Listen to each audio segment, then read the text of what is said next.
جو کچھ انسان سے انجام پاتا ہے وہ اس کی اندر کا ایک ریفلیکشن ہوتا ہے. اصل ہمارے پاس اصول کے تحت ثابت ہے کہ یہ جو پوری کائنات ہے، اس کائنات کے اندر کیا ہو رہا ہے؟ 7 بلین لوگ رہ رہے ہیں، بہت اچھے لوگ بھی رہ رہے ہیں. کیسے آپ کو پتا بہت اچھے لوگ رہ رہے ہیں؟ یہ جو بہت اچھے کام ہو رہے ہیں، یہ جو بہت اچھے کام ہو رہے ہیں، یہ بہت اچھے انسانوں کا رزلٹ ہیں. اس کا مطلب ہے بہت اچھے لوگ رہ رہے ہیں. تو آپ کو کیسے پتا چلا بہت اچھے لوگ رہ رہے ہیں؟ چونکہ بہت اچھے کام ہو رہے ہیں، اس سے ہمیں پتا چلا. یہ جو باہر کی دنیا ہے یہ کس کا ریفلیکشن ہے؟ یہ اندر کی ریالٹیز کا ریفلیکشن ہے. باہر کی دنیا اندر کی ریالٹیز کا ریفلیکشن ہے. صحیح. اور یہ جو دنیا میں برے کام ہو رہے ہیں، اس سے کیا پتا چل رہا ہے؟ کہ بھائی یہ جو دلوں کے اندر ہے یہ بہت کچھ ہے، پھر اندر بھی بہت بری چیزیں ہوں گی آج کے زمانے میں جو اتنی بری دنیا بنی ہوئی ہے. تو اگر میں اور آپ چاہتے ہیں امام کی نصرت کریں تو ہمیں کیا کرنا چاہیے؟ اندر کو صحیح کرو. باہر سے جو کام ہوتے ہیں وہ نہ کریں، نہیں وہ کریں گے. ہم اندر کو صحیح کریں گے تو باہر والے کام خود بخود اور اچھے ہو جائیں گے. مثلا اگر میں نے اپنے اندر پیوریفیکیشن کی تو میری نماز اور اچھی ہو جائے گی، وہ معراج پہ پہنچا دے گی. الصلاۃ معراج المومن بنا سکتی ہے. چھوٹے چھوٹے صدقے خیرات پتہ نہیں کہاں سے کام پہنچا سکتے ہیں. بڑے کام بھی کریں گے یقیناً. تو اصل کام اس کے اوپر محنت کرنی ہے. کل میں کوشش کروں گا آپ کی خدمت میں اس کو تھوڑا سا ایلیبریٹ کروں کہ ہم کہاں سے اسٹارٹ لیں، تاکہ آہستہ آہستہ اس ٹریک کے اوپر چلتے ہوئے اپنے آپ کو ڈیولپ کریں. بھائی اوور نائٹ تو ایک آدمی میراتھن نہیں بھاگ سکتا. میراتھن میں بھی 40 کلومیٹرز ہوگا. تو مثلا اگر آج مجھ سے کوئی یہ کہے کہ مولانا آپ اٹھو میراتھن بھاگو، میں نہیں کر سکتا. کیوں؟ میں پریکٹس میں نہیں ہوں. آج رات اٹھوں کل صبح پیوریفائیڈ ہوں گا؟ نہیں. پریکٹس چاہیے. کہاں سے شروع کروں؟ یہ میں بیان کرنے کی کوشش کروں گا انشاءاللہ تعالی. اور سب کا سب اللہ کی در رحمت سے منسوب ہے. کیوں؟ کیا مطلب اس کا؟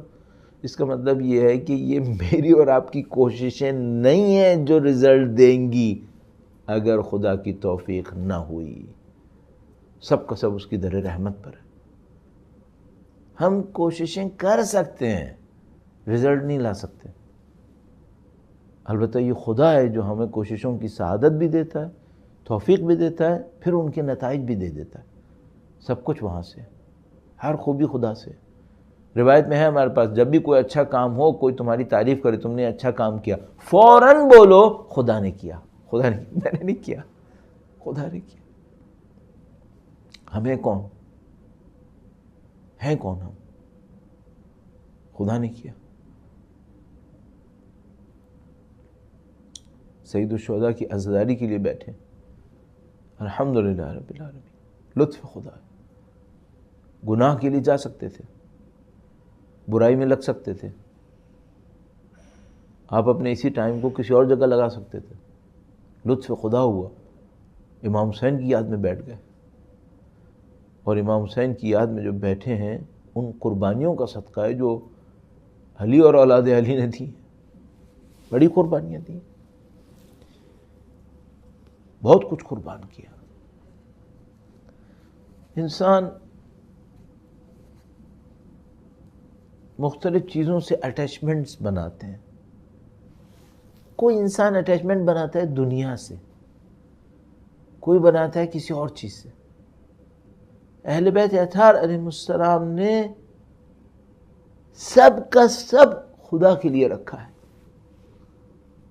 اسے قربان کرتے ہیں. تو آیا اہل بیت اطہار کو غم ہوتا ہے یا نہیں ہوتا ہے؟ قالب انسان کا ہے، مولڈ انسان کا ہے. یہ جو زندگی انسان کی ہے، اس انسان کی زندگی میں جذبے ہوتے ہیں، ایموشنز ہوتے ہیں، سینٹیمنٹس ہوتے ہیں، فیلنگز ہوتی ہیں. یہ فیلنگ سب میں ہوتی ہیں.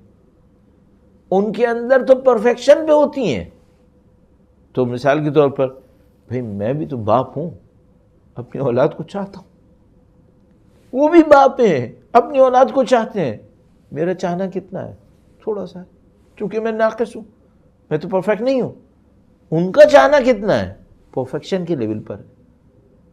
جب وہ اپنی اولاد قربان کرتے ہیں، اللہ اکبر، وہ پرفیکٹ باپ ہوتا ہے جو پرفیکٹ اولاد کو قربان کر رہا ہوتا ہے. پھر تو صدمہ بہت عجیب ہوتا ہوگا. اہل بیت اطہار نے یہ قربانیاں تھیں. جو آج کی مجلس میں معمولاً بیان کرتے ہیں، جب اہل بیت اطہار علیہ السلام مدینے سے روانہ ہو رہے تھے تو کیا ہوا تھا؟ یہ بڑا عجیب لمحہ تھا. مجھے یاد آتا ہے شاید بی بی ام سلمہ کی روایت تھی کہ فرمایا کہ جب حسین مدینے سے جا رہے تھے تو یا مدینہ نبی کے جانے پہ رویا تھا یا حسین کے جانے پہ رویا، یا مدینے میں وہ گریا تھا جب اللہ کے نبی دنیا سے گئے تھے، اور یا مدینے میں وہ غم تھا جب حسین یہاں سے جا رہے تھے. کیوں؟ اکثر کو پتا تھا اب حسین نہیں آئیں گے، اب حسین نہیں آئیں گے. اور یہ امام حسین کا جانا تھا نا، یہ اپنے ساتھ اتنا کچھ لے کر جا رہا تھا کہ مدینے والوں کے دل پھٹے جا رہے تھے کہ اب کیا ہوگا. کیا مطلب اس کا عزیزو؟ بس ایک روایت چھوٹی سی ہمارے پاس روایت ہے کہ جب کوئی مسلمان ہوتا تھا عرب میں ادھر ادھر، یا مثلا پہلے سے مسلمان تھا اور وہ اپنے ایمان کو تازہ کرنا چاہتا تھا، تو وہ مدینے آتا تھا. مدینے آتا تھا، امام حسین کے دروازے کے سامنے کھڑا ہو جاتا تھا کہ کبھی حسین باہر آئیں گے تو میں اس نواسہ رسول کو دیکھوں گا جو نبی کے شانے پر بیٹھا کرتے تھے. اس نواز رسول کا پیشانی کا بوسہ لوں گا جس کو اللہ کے نبی چوما کرتے تھے. اور عزیزو ایک اور جملہ عرض کروں، بڑا عجیب جملہ، اور وہ جملہ ہے کہ وہ کھڑا ہوتا تھا اور انتظار کرتا تھا کہ امام حسین آئیں گے، اور امام حسین کے ساتھ ایک جوان آئے گا جو شکلاً خلقاً خلقاً شبیہ رسول ہے، علی اکبر ہے. اب سب کو پتا تھا کہ سب کچھ جا رہا ہے، سب کچھ چلا جائے گا، اور سب کو پتا تھا کہ امام حسین قربانی کے لیے جا رہے ہیں. لیکن عزیزو یہ سفر بڑا عجیب سفر تھا.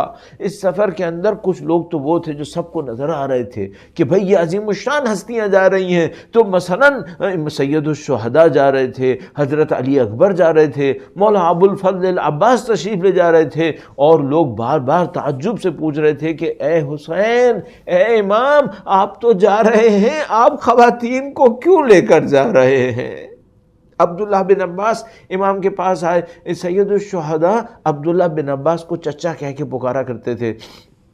وہ آئے اور امام حسین سے کہا کہ اے فرزند رسول، آپ تو تشریف لے جا رہے ہیں، آپ ان خواتین کو کیوں لے کر جا رہے ہیں؟ بھئی آپ تو جنگ کرنے جا رہے ہیں، تو ان خواتین کو کیوں لے کر جا رہے ہیں؟ جب سید الشہداء کی خاموشی کے باوجود عبداللہ بن عباس بار بار پوچھتے رہے تو سید الشہداء نے بس ایک جملہ کہا. آپ اہل بیت کے چاہنے والی یہاں بیٹھے ہیں نا، ایک جملہ کہا امام نے. انہوں نے کہا کہ اے چچا، اللہ نے ان کو اسیر بنتا دیکھنا ہے،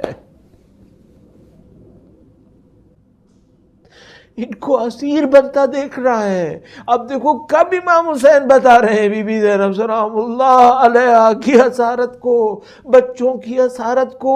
یہ وہ دن ہے، اس لیے لوگ رو رہے ہیں کہ یہ سب کچھ ہونے والا ہے. لیکن عزیزو ان تمام باتوں کے باوجود جو کسی کو نہیں پتا ہوگا وہ بھی ان کو پتا تھا.